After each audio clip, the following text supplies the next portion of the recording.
Welcome back. Lordstown Motors.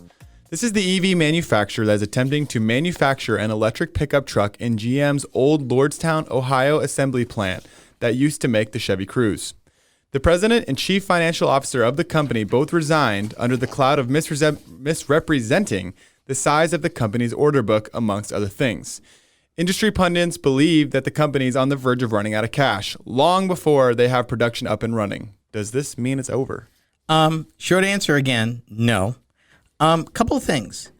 If you travel in Ohio, east of Cleveland, just west of Akron, on Interstate 80, you come to an interchange where the Ohio Turnpike, which is Interstate 80 at that time, interchanges with Interstate 76. It's a funky interchange because 80 actually goes from the paid interstate, the paid turnpike, to a free interstate, and I-76 becomes the Ohio Turnpike. If you need to stay on 80 and you don't make that exit, then you end up going hours out of your way because 80 continues along the north end of state of Pennsylvania and 76 takes a more southerly route. What makes this particular interchange special is it's right in front of the Lordstown assembly plant. How do you know that? What the heck? Because I've been there. I mean, I figured, but... And I think it's pretty cool. You've been everywhere. It's weird. Have you driven on every major highway in the United States? Probably. Been alive a few years. I've covered a little ground. I couldn't get over, before we get into this company in 2020, went public via SPACs. You know, we talked about those a little bit. Right. There may be a little reverse merger, yeah. At a $1.6 billion evaluation, despite never made or sold one of its vehicles, despite having. Ooh, it's called the dot-com boom of 25 years ago. Holy cow. Yeah, no, this is not new. But let me paint the picture quick, and then I'm going to get into Lordstown specifically. Why is this plant so important? First of all, the old GM plant was 6.2 million square feet under roof. The city of Lordstown said that 70% of its tax base came from that plant when it was operational. 70%. So it was a big deal when GM closed it. Also, Lordstown has history, not good history. Anybody of a certain age might remember these three words, the Lordstown Rebellion. GM tried to automate the plant, speed up the line, the workers rebelled, shut it down, and they wrote a book about it in the early 1970s. It was ugly. At Lordstown. The plant was built in 1966. And GM closed it about 3 years ago. So, yeah, there was a lot at stake here. Now, the deal is for Lordstown that the company is actually, the guy who ran it actually used to work for another kind of truck maker who was building an EV called Workhorse. He stepped down from Workhorse to start Lordstown Motors. Workhorse took 10% ownership in it, as did GM. And sold him the plant. Now, I want to give you some balance because, yes, a lot of people thinking they are going to seriously go out of business. And, yeah, the president and the chief financial officer resigning is not a good idea. It's not a good thing.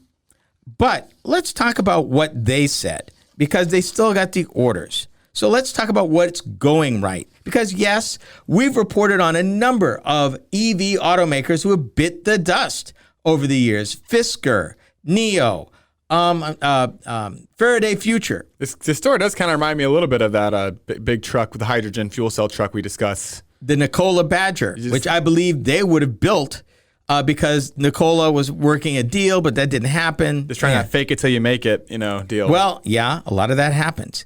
They accused Preston Tucker of that, but that's another story for another time. So let's talk about what is going right so we can set the record straight. The company reported that 48 out of its 57 prototypes were completed, and they expect their beta testing to be done in June. They're retooling the plant.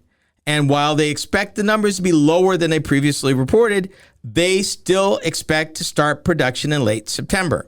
Now, let me quote something directly from the company. And this is a direct quote. And I'm reading this out of Fleet Owner magazine. So this is not some liberal or conservative. This is a magazine that deals with fleets, the very people that, Lordstown Motor Corporation is aiming their fleets at. And I quote, because they quoted a spokesman from Lordstown Motors. While we have adequate capital to continue operations, meet supplier obligations, and begin limited production, we previously indicated we may need to raise additional capital to support our ongoing production plan. Their SEC filing indicated that increased R&D spending due to COVID-related supply chain issues and the strategic decision to insource production of certain parts simply means that we have now confirmed that we will need that additional funding in the near term to ramp to commercial production levels. Having said that, and this is important, people, we are debt-free, have significant tangible assets, and multiple viable avenues to raise capital, including but not limited to asset-based financing, equity-related or debt financing, loans, including a development technology loan from the government. Thought you'd get a kick out of that, as well as potential strategic investments over the long term. And we are already in active conversations with multiple parties to do so. And here's the most important part. We are fully committed to our goal of producing the first and best full-size commercial EV pickup truck. And we are incredibly excited to be welcoming many of our customers, partners, investors, and others to Lordstown in 2 weeks, and this is recent, to see for themselves the progress we have made. So while they have some challenges, unlike some of the other companies that went belly up because they had debt and couldn't raise any more capital, they have some funds. And I'm trying to find out, because I'm pretty sure I remembered how much money they actually said they had. And I'm trying to think, because I thought the number was somewhere right around $578 million. And I can't find it. I remember reading that and doing the research for this article. So they ain't broke. This was a big deal, too, for like the previous administration. Mike Pence visited this facility, and it's like, this is an example of American jobs coming back, this and that, and all that for a bunch of holes in their stories. But the current, I believe, was it the president, Rick Schmidt, or the previous one, or that him now, I think, a Toyota veteran who later worked for Tesla. He says he knows that underdog feeling. He's plan outlined Tuesday, pull all the stops to launch production in September, then cross fingers they can raise more capital before they're projected to go broke in May 2022. Well, here's the thing. It depends how spooked the folks are. Yeah. And their primary audience is commercial, not retail. So a couple of big orders, if you've got a couple of big customers that said, you know what, we've driven the trucks, we've toured the plant, we've talked hard to the management, we've asked difficult questions, and we're satisfied that they can deliver the truck, is all sometimes the bankers need. Is said, if you've got 2 or 3 big orders, we'll hang with you. Ask Boeing. A lot of times it boiled down to if the people who placed orders would stick with them, knowing that money would come in. And right now, that's also a source of financing. If you've got customers that will put hard money down in advance for the trucks, that's one way you can get financing.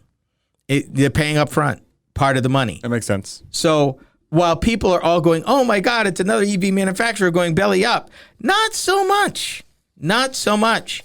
They're not wallowing in debt. They're not having a crisis. They didn't start laying people off, kind of like, who was that? Oh, Faraday Future, who got a plant, ran out of money, and laid people off. Finally, we take a look at animal-caused power outages.